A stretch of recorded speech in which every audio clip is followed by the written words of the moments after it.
Holy crap, it's Draft for Upside. It's been at least 3 months. I don't know. It's Draft for Upside. I am here. I am Johnny Danger. With me, of course, is my man Brewery Mark, Adam White, and Chris Emmerich. The whole crew is here. My friends, I've missed you so. We have missed you too. Yeah, we missed you too. Hey, I'm going to have to change my nickname. I'm going to be now known as Chris Esports Emmerich. Yes. And that's official. So we're going to call you Emmerich.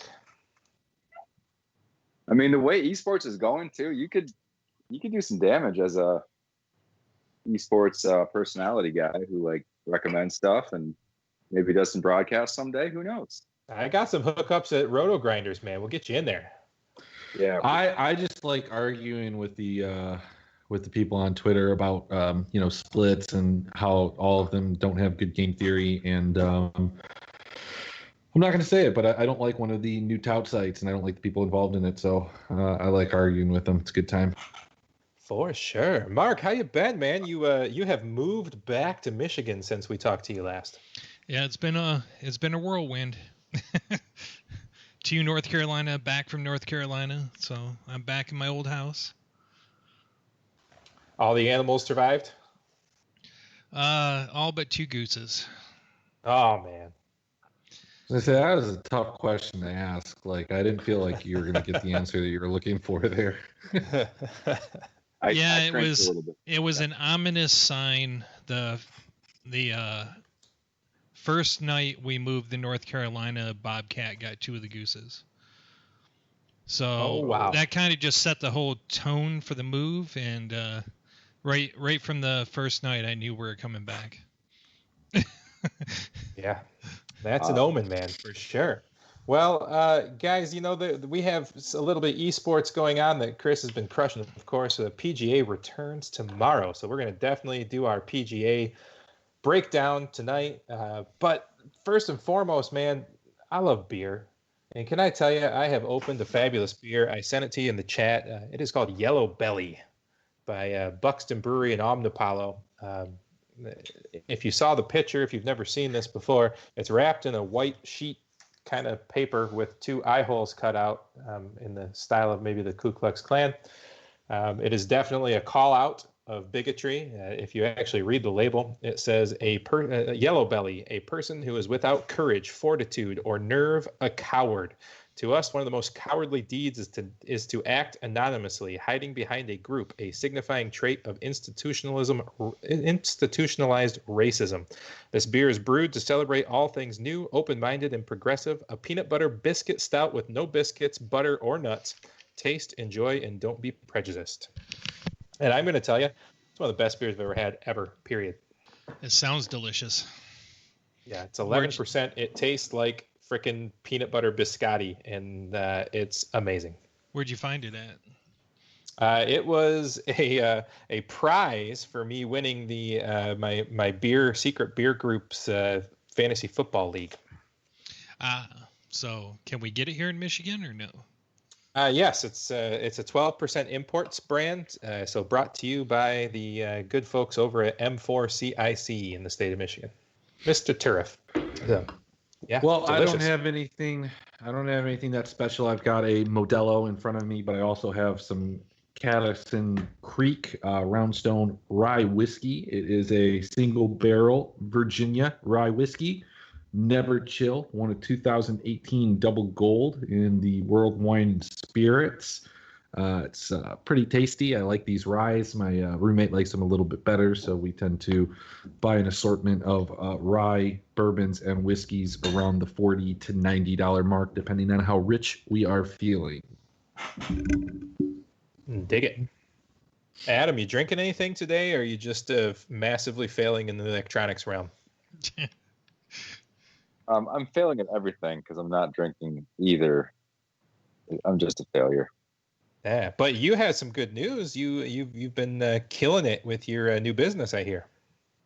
We are getting things rolling, man. Pretty exciting stuff going on in Ann Arbor. So I will be also moving soon down to Ann Arbor myself. So I'll be down that way where you tend to, sell lots of beer. So maybe we can meet up for a beer in Ann Arbor once we're allowed to again.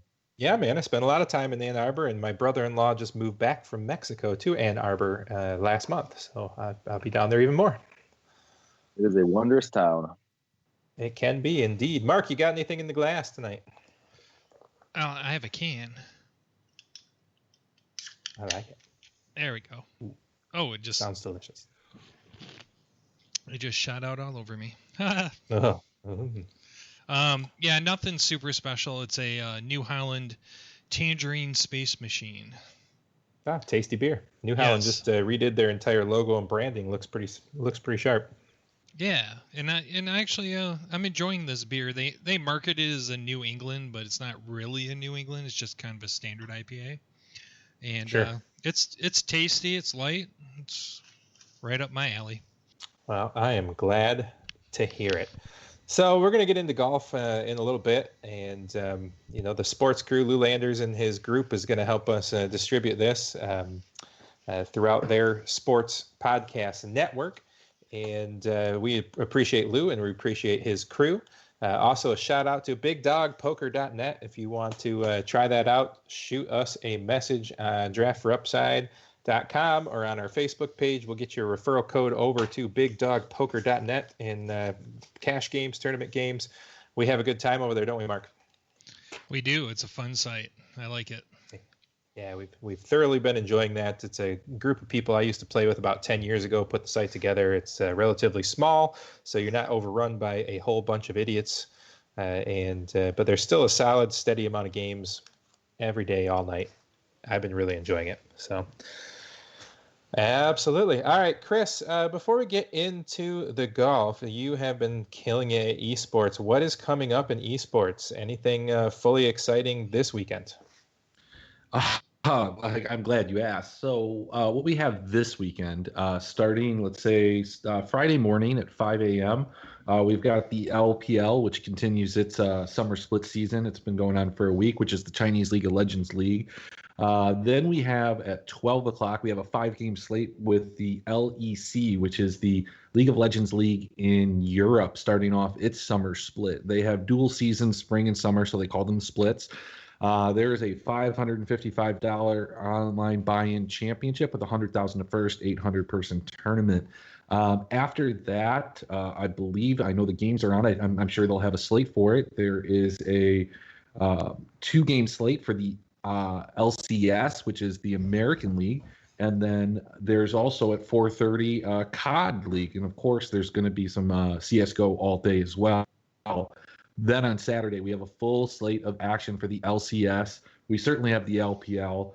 We have the LEC. We have that Sunday. I honestly have no idea when I'm going to sleep, and I don't even think I can drink because it's just a continual.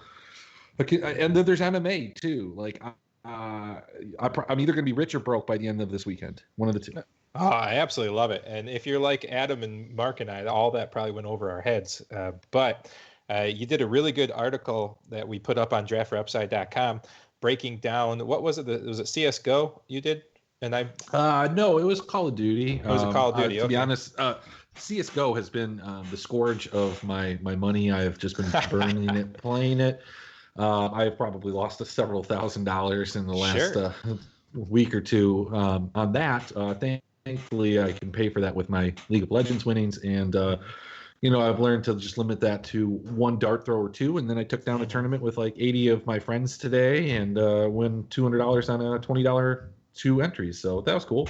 Dude, I love it. Well, I will tell you, man, that you broke down the Call of Duty stuff just enough where I put together a couple alignments. Now I put them in a couple of big GPPs for funds, for shits and gigglies, for funsies, as I like to say.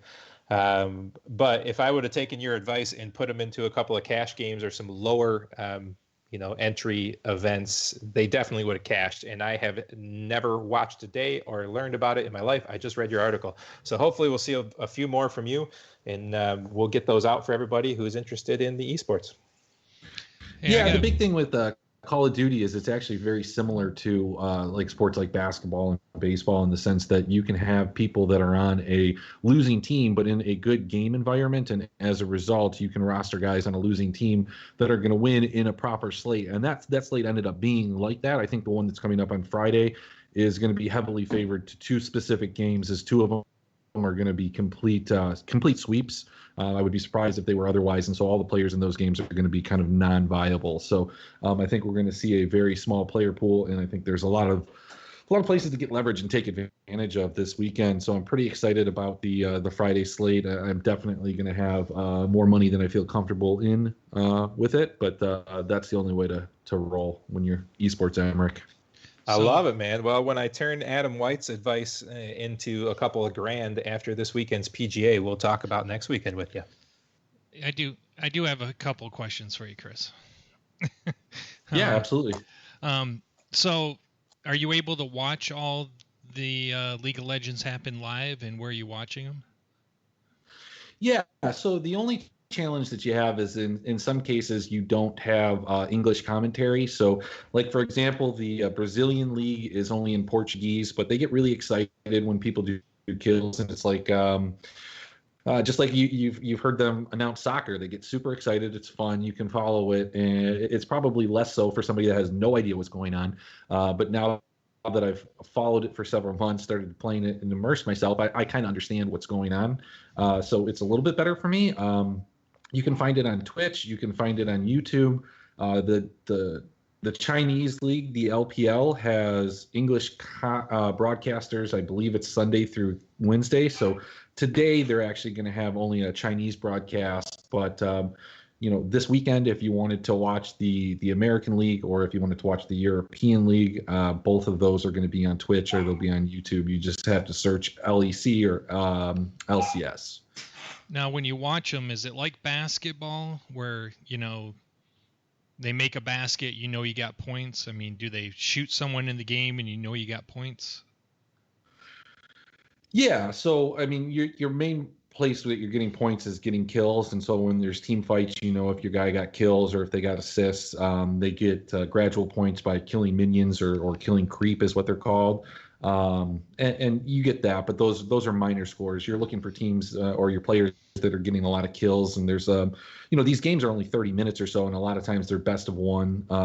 Only the Chinese league plays best of 3 during the regular season, and so yeah, you get to follow it. The live scoring's almost there. It's not quite as good as basketball or some of the other major sports in terms of updating on your roster, but it's a little bit different because it is an objective-based game, and you're going to get bonuses based off of getting these objectives and different things. So it's different, where League of Legends absolutely is about game stacks, or stacking teams, not games. I should say game stacks are actually wildly inefficient, but people do them all the time, and we take advantage. They'll win every once in a while, but it's not something that is a optimal build most of the time. And really, what it comes down to is when there's only 2-game slates like what are being played right now, there are only so many combinations that are super optimal. Then there's the suboptimal optimals, and then there's the really bad ones. So I usually play 4 or 5 lineups, and I can hit the 4 or 5 optimal lineups that are in there, and typically that is going to net me a big share of the GPPs more than half the time. And so I can handle and weather those bad optimal days where like the game stacks that win 1 out of 100 times win, because that's just going to promote that type of bad behavior and recency bias the days after, and it's just going to be something that I can take advantage of. Yeah, you're not going to get rich off of it. You're going to split with 30, 40, 90 other people. But if I'm putting in 400 and I'm pulling out 8 or 1600, yeah, I mean, I don't care. I don't have to do any research. I just know I'm just hedging. I'm doing this, and this is how I'm building the lineups. It's all game theory. It doesn't matter to me, and I just take it from there. Fantastic. All right, guys. Well, let's keep moving on. PGA is back. Adam, I know you have been super excited about this. We are going to go to the Charles Schwab Challenge being played at Colonial in an empty crowd, from what I understand. Is that correct?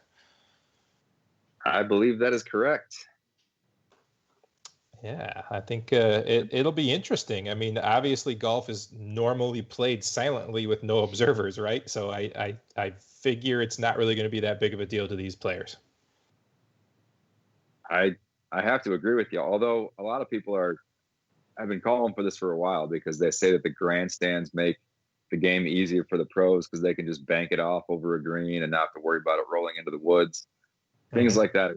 So maybe the average guy at home, like, hey, they can finally, play golf like we do without fans and no grandstands to bank the balls off of. Yeah.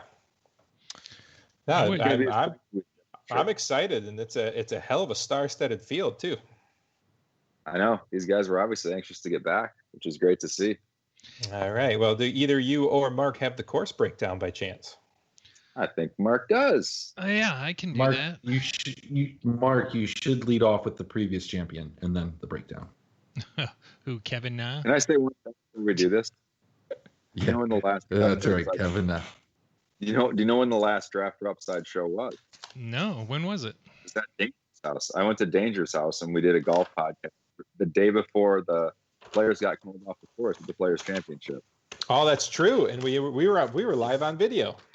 And I cuddled with sausage and biscuit, and it was a great day, man. It was a great day. It was a good day. All right, for the Charles Schwab, we are at Colonial Country Club, and it's a par 70, measures 7,118 yards, 2 par 5s. Most notable is only one is reachable in 2 by most of the field. It's a very tough course to hit. It's very narrow. It's fairway hits are averaging 56%. The greens are small too. Greens are small. The average there is 64%. The rough isn't too bad, but if you get too wild, you can get into some trouble past the second cut. And just to bring up Chris's favorite player, the record is Kevin Na with a 16 on a hole. I love it. So it's a course where you won't see a lot of drivers, so your big long ball hitters are kind of neutered at that point. You'll see a lot of 3-woods, 5-woods, irons off the tee, and it's more about accuracy and getting to the green and regulation. What about breaking out some of these old school drivers with a bigger loft and just going over the trees at them? No, I don't think that's the plan. All right. Just throwing it out there. I hear you. Mark, by the way, nice use of the word neutered. That was fantastic. Thank you. We ready to get rolling?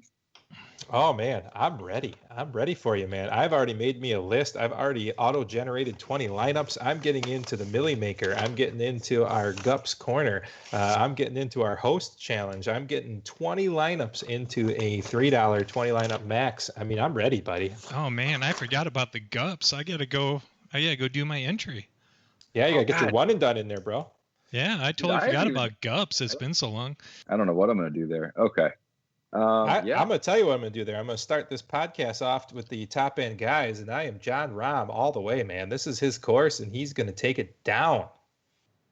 You know, it's interesting. I'm curious to see the strategies of Rory McIlroy, DJ, and especially Bryson, because Bryson, I don't know if you guys were following on Instagram, but he is beefing up. It's going to be fun watching him try and bomb driver over those trees, like you just said. Right. I mean, he might have been there, like, taking a little bit more loft on his driver and blowing it over those trees while they were warming up for this tournament. It's possible. The only thing that scares me about Bryson is he took the last 3 months to get too scientific and change his game enough that it'll all blow up in his face. Well, he's legitimately like 10 miles an hour faster than anybody else on tour right now with his club head speed. That's crazy. Almost 10 miles an hour. Yeah, he's been beefing up, bulking up, posting videos. He's been working out like a madman. He's crazy. Really a madman. All right, man. Well, I mean, what are you looking for here? We just heard that the Bombers are not going to be as a big of a factor. So it's definitely going to be the ball strikers. It's going to be the approach games. It's going to be the putter. So looking at these guys in the top, 9,000 and above, obviously Rory is by far the class of the field in overall play, but is this a course that's going to match his skills? I think the biggest thing with Rory, the reason you got to like him is because he's been so incredible with his approach game. Well, at least he was up to the Players Championship being called. So if I was going to bank on one of the guys up top, just because his approach game is so good, he can still dial it back to a 2-iron hit as far as the guy's drivers. So he'd be the guy I'd like in that 10,000 and up range out of those top 4: McIlroy, Rahm, JT, and Bryson. I dig it. What's your exposure going to be like to these top guys? Are you going to sprinkle like 1, 2, 3 of them throughout a bunch of different lineups? Or are you really only focusing in on one of them? What's your take on the top end? No, you know what? It's interesting. The last few months, I've had a chance to reflect on kind of some of Chris was just talking about it with the LOL stuff, but I'd rather put in some riskier lineups where I just totally go all in on one of the top guys, especially because when that guy goes off, he's one of those guys you have to have in the lineup. So I'm going to be making a stand a lot more often here the rest of the season where you just kind of go 100% exposure, 80% exposure to those top guys and you're whatever. I'll probably do 5 lineups this week. That way, if he hits, your lineups are looking good already. I like it. So I'm doing probably about 24 lineups going into this, and I basically have Rory and Rahm and Webb circled as the 3 top end guys I'm going to sprinkle. I'm going to have one of those 3 guys in all 24 lineups. I don't mind that strategy. And then I'm just kind of play around with those like mid 7s to low 8 guys and hopefully find the right combination. And I'll tell you what, guys, I did a little research on this too. I wanted to be a little prepared because I knew we weren't going to talk about anything that I really wanted to talk about, which is okay because nobody wants to hear that stuff anyway. So I did look up the top correlations against stats going back to, let's see, this is 2019, 18, 17, 16, all the way back to 2015. Tee to green. That is going to be the number 1 or number 2 correlation with the winner and top 5. There are other stats that are mixed in there, but that is the one that pops every single time. So I think that goes into a lot of what you're saying, but that should go into what you're building. And that's all I've got there. I like it. All right, Mark, your take on this top end guys, like, 9,000 above. What are guys standing out for you? My favorite is Webb. To me, he just fits the course perfectly, which means he'll probably be the chalk, even though I don't think there's really going to be chalk this week. There's so many good plays in this tournament. All your best ball strikers are playing, so I think it's going to be pretty spread out. But to me, he's the best fit for the course. So I'll have him as my high-end player in the majority of my lineups. Then I like your strategy too. I like Rahm next, and then I like JT a lot. You get a $1,200 discount from Rory, and I think he can play this course very well. So I'm gonna lean towards JT a little bit. But what's the deal with JT here? They are trying to get guys mic'd up because they're trying to do, there's no crowd, so they're trying to juice something up, right? They're trying to get these guys to wear mics. And JT said, it's none of your business what I talk about on the course. What's up with that, Adam? Oh, I'd be right in the same boat with him. You don't want to hear what these guys are saying when they hit a bad shot, dude. Yes, I do. That's what will make me tune in. Whoever has it, CBS, NBC, whoever, they're the ones that don't want those microphones on the players. JT was great during the match with Phil and Tiger and Tom Brady and Peyton Manning. He was great as a commentary guy, but that's not the role. When you're in the heat of competition like he will be, it's a different animal. All right. So some of these guys in the 9,000 range, very low. I'm kind of drawn directly to Colin Morikawa and Justin Rose at the bottom end of the 9,000s. Those guys caught my attention too. Jay Rose, I think at 9,000 is just a big discount, and he's not a world-class player anymore, but he's trying to get back there. He's had a chance to practice with those irons that he switched from just before the lockdown. So I think he's going to come in dialed in with his irons. I like that call a lot. And as Mark already said, Webb is he's an auto play here at 9,800 at this course. It just, like you said, it fits him perfectly. Yeah, I'm looking at a couple of ownership projections, and Webb is leading the bunch. I'm glad you have that up. I'm curious to see what DJ's ownership percentage looks like. Let me go back to it. So yeah, keep talking. That's what I was going to point that out. Adam was DJ at 9,500. Yeah, he has no course history, but he's definitely worth more than 9,500. So Adam, let's talk about course history real quick. What's interesting here is there's a lot of course history here, but I was listening to the Tour Junkies earlier, and they were cautioning against taking course history too much into consideration here because it's not usually this world-class field that's been playing the Colonial over the last 10, 15 years.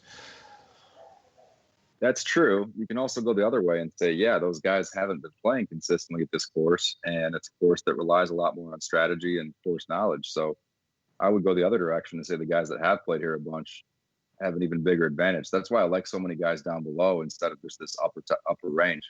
I think you could really easily go no guys in your lineup at 10,000 or above and build a great team. Well, to answer your question, Webb Simpson is leading the calculated ownership at 17.5%, according to FantasyNational.com. And Dustin Johnson is sitting at 7.5%. Wow. That makes me a little intrigued by DJ. Mm-hmm. Sure does. That's way down. Mm-hmm. This seems like a course, too, that would fit Sung J M's game really well. He missed the cut here last year, but he's still a guy that I have a hard time not having at least 20% exposure to. Sung J sitting at the 6th most owned player at 12.9. Yeah, that's what makes this week so interesting for GPPs, because Mark touched on it earlier. You're not going to have 3 or 4 guys that are 20% owned plus. It's going to be very spread out. So it really makes this week interesting from a GPP perspective. Fantastic. All right. Anybody else in the 9,000s you want to touch on? I mean, Colin Morikawa has just been fired since he has joined the tour. He hasn't missed a cut. He's been playing excellent. GPP, I don't know, but you're putting the cash lineup in. He's almost a lock at 91. Yeah, I'm probably going to be doubling up on whatever Patrick Reed's ownership percentage looks like. He hasn't played here in a few years, but the course fits him well. He's great with his approach game. He's better with long irons at 3 wood than he is with driver. So it kind of takes his. People would agree with you. He is the 3rd most owned person. There you go. Yeah. That makes sense. And Morikawa is down about 5% less owned. Yeah, I'm not in love with Morikawa the more I think through that one, especially if I'm jumping on P. Reed a little bit. He's never played here to my knowledge in competition. And it is a course, as I said, that relies on a lot of strategy and course knowledge. So not in love with Morikawa there. All right, let's keep moving then. So what do we think of this $8,000 range? I mean, this is a very small range. There's only 1, 2, 3, 4, 5, 6, 7, 8, 9, 10 guys in that range. The number one guy that jumps out of here is your boy, friend of the pod, Tony Finau. I absolutely love him. Every time I run models, he just keeps popping up in the top 5. I can't get away from him. I can't hate you for it. I mean, nobody would be surprised if we just came out of quarantine and he just came here and won. I think didn't he finish 2nd last year? I mean, he's got some history here too. Good history here. Definitely good history here. And the guy right below him, Shane Lowry, when I ran my lineup generator, he came up in 38% of the lineup. So the generator loves him. Interesting. You know who else loves him is Draft Cheat loves him. Draft Cheat's been killing it in MMA. He's dipping his hands into PGA today, and he was loving Shane Lowry. Yeah, I've got Shane Lowry circled, checkmarked, and starred on my list. What's the thinking behind that? Dude, I don't know. I'm just telling you, I was running different models after listening to a bunch of different podcasts and listening to people's advice and playing with favoring, approach or favoring arg or favoring putting and just flipping left and right. And Shane Lowry was consistently up in the top end of every one of those. All right. I'm going to go with Shane Lowry fade then. I like it. I love it. Everybody's on him. I love it. One guy we didn't mention who I do like is Gary Woodland. He actually does very well on courses where you have to club down off the tee. He's great with his long irons. He can hit that just sexy stinger that never gets above head high and still goes 280 yards. Yeah. So Gary Woodland's a guy that I love this week coming out of the layoff here. What's the word on Cooch? Is he getting a lot of talk? Yeah, he's getting a little bit of buzz. A little bit of buzz on Cooch. Okay. I've done my best to try and ignore podcasts and articles, and I've been busy anyway, but I'm trying to go into this with, a lot more of my own opinions instead of listening to everybody else. Sure. Yeah. I don't have an opinion, so I don't have that option. So it's fine. I'm a plagiarist at heart. But yeah, I like this range a lot, man. I mean, I like Finau. I like your boy Woodland. I like Lowry. I like Scotty Scheffler, even though he burned me earlier on this year. Sorry, I lost you for a moment. Oh, I was talking about Scotty Scheffler. Ooh, who I like that you're talking about, Scotty Scheffler. Yeah, I was saying I really like him. I like how he lines up with this. I like that he's a guy that can put some scores on the board. But he really burned me earlier this year, so I just have that just nasty taste in my mouth about him. Get out of here with your 4-month-old grudges, man. I know, right? But it's been that long since we played, so they're still alive, man. They're still alive. I'm still mad at you for the Adam Scott incident, so don't think I've forgotten. God, how does your wife put up with you? I don't understand. She doesn't. We're in different rooms 24/7. That makes a lot more sense. Yeah, so Woodland, Finau. I'm fading Lowry. Mildly interested in Kuchar, and I love Scheffler. Definitely love Scheffler. The guy that's interesting is Louis. Louis going to he could miss the cut by 5, or he could go out there and win. Nobody bat an eye. All right. Mark, who you like down here in that 8,000 range? I'm leaning towards Finau, Cooch, and Louis. And I'm going to sprinkle in a little Fitzpatrick. He lines up his stats with my model. I'm fading Woodland, and I'll tell you why. He's 135th ranked in strokes gained around the green. And these are greens that Wait a minute. That's not how you say that. That's not how you say that stat. Arrgh. Arrgh. Yeah, sorry. The pirate That's exactly why I don't like Woodland. Yep. And these greens are hard to hit, which means he's going to be scrambling a lot. So I'm probably going to fade him. I don't think I'll have him in a single lineup. But yeah, I agree with you, Adam. I love Louis on this course, and Fitzpatrick I think fits it very well too. Mm-hmm. Fits. Is it crazy that we're not even mentioning Jason Day at 8,300? I don't ever want to mention Jason Day ever again. That guy just drives me nuts. The tour junkie said he was the most likely to test positive for COVID by Saturday. I don't know what they meant by that, but it made me laugh. Because he withdraws all the time for fake symptoms. I love it. Well, I'm gonna let you guys know around the green correlations or ARG correlations are not very strong at this course. They have only found their way into the top 10, I think, one time in the last 5 years. Some of the times being some of the worst correlated stats with the winner in the top 5. So take that for what it's worth. I don't care. ARG's my most important stat every week. Every week. Arr. It's not. It is not. Anyway, we're going to the 7,000s. What about Jordan? No, man, because this is the week Jordan Spieth gets back on the horse, man. You think so? Yes. Yeah, I'm calling it right 3 now. months Jordan to fix Spieth, his game. Top 25. Top 25, Jordan Spieth. Lock it in. I mean, top 25 is fine. I thought you were talking about like he's going to win. He's finished top 10 here for the last 5 years. No, I think he's going to win, but I'm guaranteeing top 25. That's not even bold. Say top 10. All right, top 10. He's going to win. I'm going to put him in one and done. What do you think of that? Oh, gross. Yeah. You have to use him at some point. Yeah. You don't have to. No, you don't have to. I'm probably not. I'm not. He's ready. He's broken through. He's ready. There's no crowd here. This is custom made for a comeback for him. All right, playing devil's advocate here. He's broken. He got married. He lost his game. He's never coming back. His swing is terrible. He needs to fire. He needs to fire his coach. He had three months to fix his swing, and maybe he was nervous by the crowd. So now he's going to fix his swing, and he'll be all calm on the course now. Hey, just for the record, last 50 rounds, he's still number 1 in short game, number 3 in putting, and number 4 in ARG in the field. Just saying. Everything else is bright red. Yeah, no, everything Warning else is very flags red, left but we're and not right, talking yeah. about everything else. He gained so many strokes around the greens because he never hits them in regulation.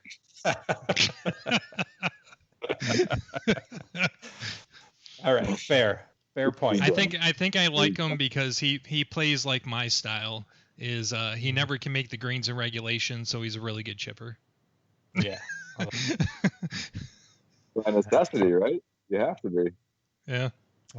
All right, moving on, guys. This is where all the money's going to be made right here. The top half of this 7,000 range, man. I got a lot of love for a few of these guys. Before I say anything at all, Mark, where do you like here in the 7,000 range? Oh, top man. half 7,000 range. 74, 75, yeah, 7,400 and above. Not Kevin Na. That's actually, not like money either. You must take money, huh? It's fine. Burn your money. Keep yourself warm with burning money. I actually like Daniel Berger is probably my favorite in the top half here. And I like me a little Harris English too. His approach numbers aren't quite there, but I think he fits the course pretty well. He's not a huge driver guy, so yeah. There's a little bit of chatter on Harris English, a little bit of chatter on Kisner. Of course, he's like the Tour Junkie's best friend, so it's no surprise they talk about him. Fucking Kisner. But I kind of like Billy Horschel. I kind of like the way that he sets up for this. Wow, you guys have not mentioned one name I'm looking at. It's 7,400 or above. Well, maybe I'll name one. First of all, Kevin Na. First and foremost, how could you not have him? Especially if you're playing like 20 lineups, you should probably have some Kevin Na. I mean, I don't know what you're doing, Mark, but Danger. If you don't have any Kevin Na, then that's just that's silly. I was gonna come up with another word, but I couldn't. I like Benny An too. That's my other guy. Yep, that's one of the guys I like for sure, and I do like Kevin Na. I mean, I guess you guys mentioned him. The guys that Mark was saying he likes, I don't like any of them, but I do like Kevin Na a lot. Berger, I'm not really fond of. I was surprised to hear Harris English's name, but that's fine. There has been some chatter for Harris English. I love Joel Dahmen at 7,500. He's also a Tour Junkies boy, but I don't know how much he's getting talked up this week. He was their fade of the week in this range. Good. I'll take him. That means no one's going to be on him. Max Homa, I think, gets right back on the horse, too. He's playing fantastic this year. He's at 7,500 as well. This is where I want to load up, is like 7,500 up to 84. Mm-hmm. And really, nobody has a better Twitter game than Max Homa, so you got to play at least some shares of him for that. He was, and Bud, yeah, thank you. Shout out to Max Homa. Thanks for bringing that up, Emmerich, because he was such an entertaining dude on Twitter during the entire quarantine. Just roasting people's golf swings. He's just hilarious. I love it. Can't fade him. I can't fade him until he gives me a reason to. I love it. All right. So moving right along, getting down to the bottom half of the 7,000s. I only have three guys. Well, I got four in here, but I think I might have tagged Jim Furyk just because it's Jim Furyk. But I have a lot of Abraham Answer. I've got a little bit of Adam Hadwin, and I've got a sprinkling of JT Poston. Those are kind of my 7,000 bottom end guys. And I'll add Brian Harmon to the list. I like him down here. Although Bubba would probably do good on this course, I just have a problem with him. Yeah, I agree with you, Danger. Those are kind of my list, except for I add Brian Harmon to it. Russell Knox is okay. I don't think I'll have a lot. I don't like this lower 7,000 range. I love the upper 7,000 range, but I'm not a huge fan of this range. I mean, Gooch is down there, Adam. What do you think? I'm not sure about Gooch. I do like Neiman. I like Joaquin Neiman and Ryan Palmer, both at 7,400. I'm with you on Harmon a lot there, Mark. He's getting talked up, I think, quite a bit. I just heard a rumor that he's like down there grinding at the course and getting a lot of course knowledge stuff from other guys who play there a ton. So he should be grinding it out. And he's finished top 30 in his last 5 events here, and he's finished top 10 twice. I mean, Harmon at 7,200 is a great value there. Corey Connors, man, you got to mention Corey Connors. He's a ball striker. I don't have to. Well, then I will. I just can't make me. He just deserves to be mentioned. That's all I'm saying. Any talk about Griot this week? He's got some history here. No, I haven't heard much about Griot. Haven't heard anything about Corey Connors. Thought maybe I'd hear a little bit about Chucky Sticks, but haven't heard anything about him. I don't even see him. Where's he priced? 69. That is cheap. Yeah, super cheap for a fairly consistent player. Mm-hmm. Getting old though. Yeah. Well, guys, I just finished making the $1 million lineup. I just wanted to let you guys know it's one of the 5 that I just completed, and it was done tonight at 8:23 on the 10th day of June, the year of our Lord 2020. I like it. All right, well, let's round it up. Let's go down to these bargain basement guys, the 6,000 range. I have a couple tagged in here, some interesting guys. Andrew Putnam, for some reason, popped on a couple of things, nothing of note, but his name came up more than once. Bud Cauley, he's a Texas guy, so kind of like that. Adam Long. And then further down, I just think Carlos Ortiz is criminally underpriced at 66. Yeah, I have to agree with you there. If we were doing tipsy picks, he'd be one of them, and that's not even a tipsy pick. No, I mean, he's got green stats left and right. I mean, he's top 14 in total. He's top 15 in ARG. I mean, he's all of his stats line up really nice, and 6,600, and he had a couple of hot games earlier in the season. Let's also keep in mind it's going to be really hot. So, I mean, what's the conditioning like on some of these guys, Adam? I don't know any of these guys from the guy that's standing next to me. Are any of these guys excessively overweight? And like a Johnny Vegas in that similar range, I think he's going to be smoking some cigarettes and drinking some booze, and I just don't think he might not make it, like through the course. And so that's my worry on some of these guys down here, because I feel like maybe their conditioning or their physical attributes are why they are priced so low. Shine some light for me. I think you just came up with like some weird conspiracy theory in your own mind, if we're being honest. It's going to be over 90. It's going to feel like 100. Hot humidity down there. These guys have not played in a while in these type of conditions. I just feel like it's going to be something that they're, it's going to affect some of these guys. I mean, I'm looking through the 6,000 range. There's a lot of really ripped dudes in there. Carlos Ortiz, Cam Champ would be on the All Trap team. Dylan Fratelli works out like a madman. I've been seeing him on Instagram.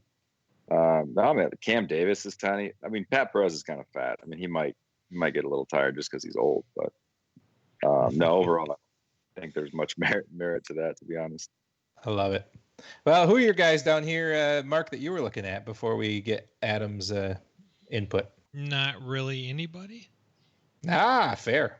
Fair. Is it because of their physical conditioning, Mark? Is that why you're kind of steering away from it? No, just course fit. I'm just not really seeing anybody down here that fits the course well. Maybe, I mean, if you go to the high 6,000s, maybe Danny Willett, or you mentioned Adam Long.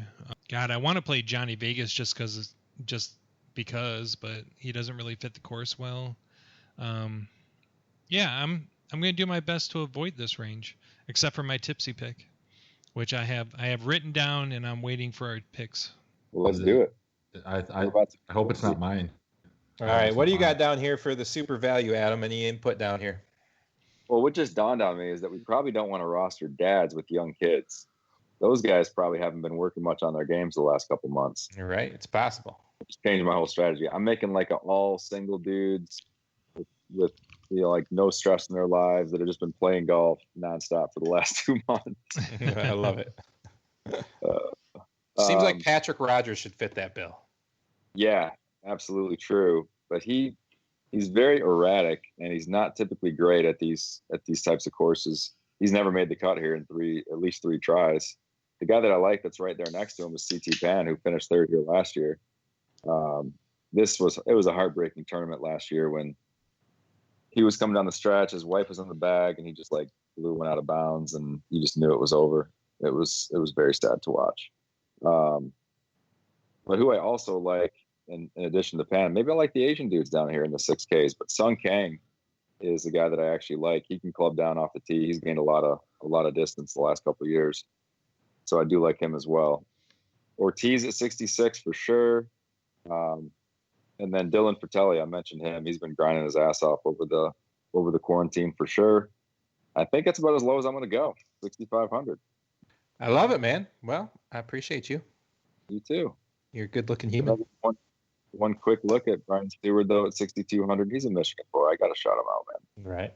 I like it. All right. Well, let's get on to our tipsy picks. And then if you follow us back at draftforupside.com, DRAUGHT, like draft beer for upside.com, you can find us also at Draft for Upside on Facebook, Twitter, all those good things.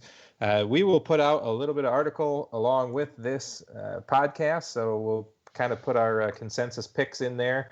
If I can get everybody to throw some picks to me, we'll write those up. We'll put them out there. And let's get a little tipsy pick action. Mark, you seem pretty excited, so why don't we let's just start off. Go ahead. I'm never excited about the tipsy pick, but you know that I take this seriously and I go for the tipsiest picks, usually someone no one's heard of except Adam. That's right. Because he knows everybody. That's right. So this week I am going with one of my namesakes. I'm going to go with Mark Hubbard. Mark Hubbard is at 6,300. He actually, his stats line up with the course fairly well. So I guess it's not too tipsy, but I think he's a player that's going to be completely under the radar that most people don't even know. Crazy enough, in my 5 lineups, I have no idea who Mark Hubbard is. I have no idea that he lined up with it, but I did actually click on Mark Hubbard for one of my lineups. I just wanted to throw that out there. That's the Millie lineup. I mean, it is a beautiful lineup. I will tell you who else is in it. It's Max Homa, Kevin Na, Sung J M, DJ, and Brooks. So, trail me if you want. Dude, Sung Jae's fat. You're rostering a fat guy when you just said you think the fat guys are going to get tired. Look, some fat guys are better than others. The ones that are in my lineup are going to be immune to it. I'm just saying it's something to consider. So Adam, it's like an honor in Asian culture.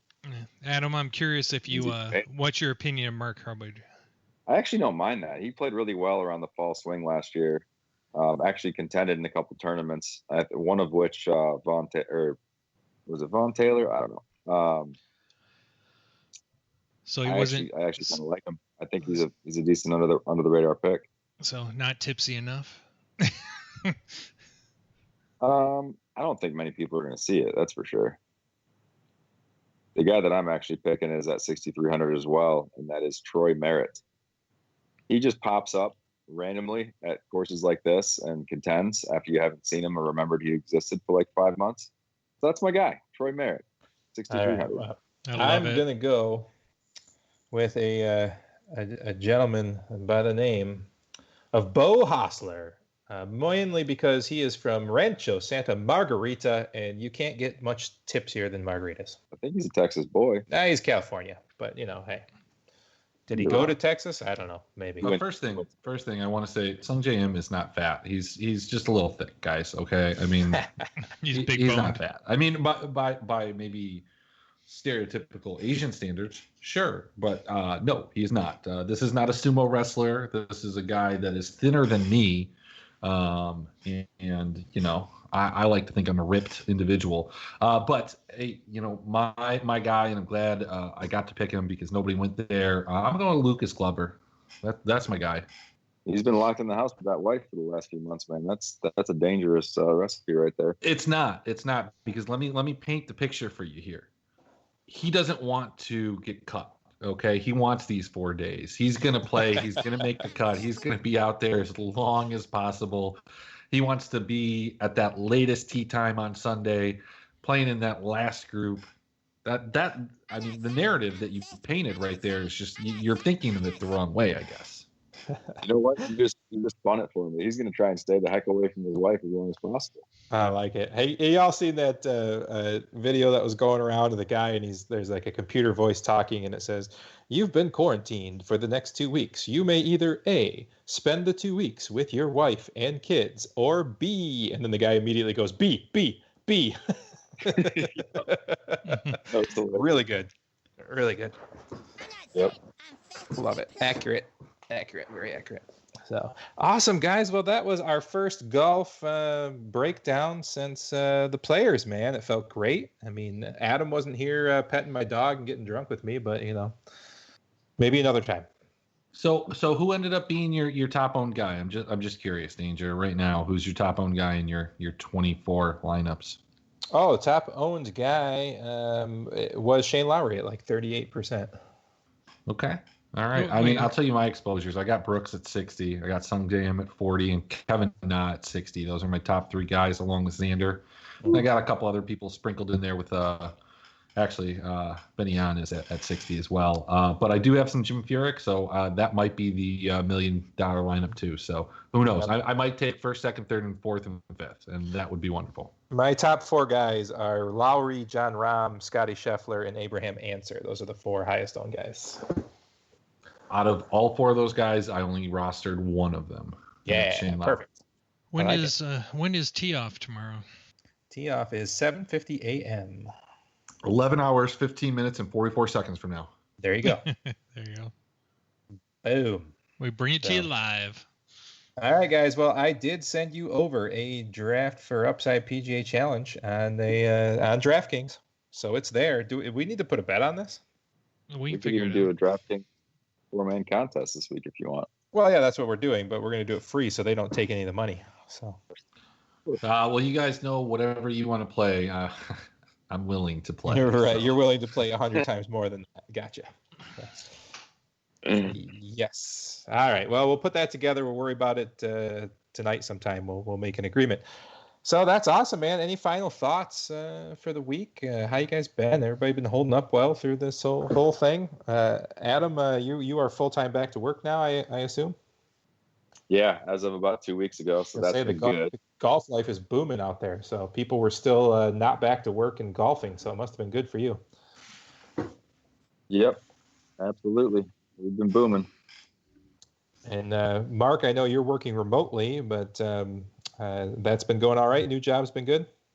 It's been good. It's been busy, but yeah, very good. I'm enjoying it a lot. I'm actually back at a company I worked for 15 years ago. Oh, fantastic. And Christopher, anything besides staying up all night watching foreigners play video games? Let's say thank God I've been profitable in that because other things have not been going as well. But you know, like outside of that, my personal life's great. My diet's terrible. Probably gained some weight, but the gym opens on Friday here in Virginia, so let's get back on it and let's win $1 million. So who cares about anything else? That's right. Yeah, the brewery actually has been thriving. We actually had our best month ever in May in distribution and sales to accounts. So that's been awesome. And we are opening next Wednesday, a week from today. We're opening the bar again. So that'll be interesting. And yeah, definitely got massive orders from distribution for this week with all the bars opening. We were not able to magically fill all those. It was pretty funny. Like, hey, we need 60 kegs. Like, we don't have kegs of anything in our building. So it'll be a minute. But well, that's a good problem. Now, are you doing reservation only? Yep, it'll be reservation only for Mug Club members only for the first week. And brewery pals too, right? Right? Yeah. I'm sure. Yeah, if you and Tammy want to come down, I'm sure Katie and I would gladly meet you for a beer. I'll have to figure that out. Yeah. But anyways, besides that, man, yeah, the wife and kids are good. Everything's magical. So everybody needs to get a PS4 and get the 2K golf game so we can all play rounds together. That's right. Yeah, we could play Colonial. Yeah. Where Adam, you said you were going to set this all up weeks ago. Yeah, come on, Adam, get on it. At Colonial? Yeah. The PS4. No, that you were going to get a PS4 and play golf. Oh, that's right. Yeah, that stuff. Sorry, I wasn't paying attention. I don't have time, man. I don't have time. That's not true. You're just not trying hard enough. I'm not sure that's the case. Well, anyways, guys, I loved being back on the air with you. It's been awesome. And I would like to thank all of you for joining us tonight. Thanks for listening to Draft for Upside. I am Johnny Danger. With me was Brewery Mark, Adam White, and Chris Esports Emmerich, or I'm going to call him Emmerich from now on, I think. I think that works for me. So y'all have a very good night, and we will catch you next week. Good luck in the PGA. Good luck in your esports, and hopefully we will have other sports to talk about as the world turns. Have a good night. See ya.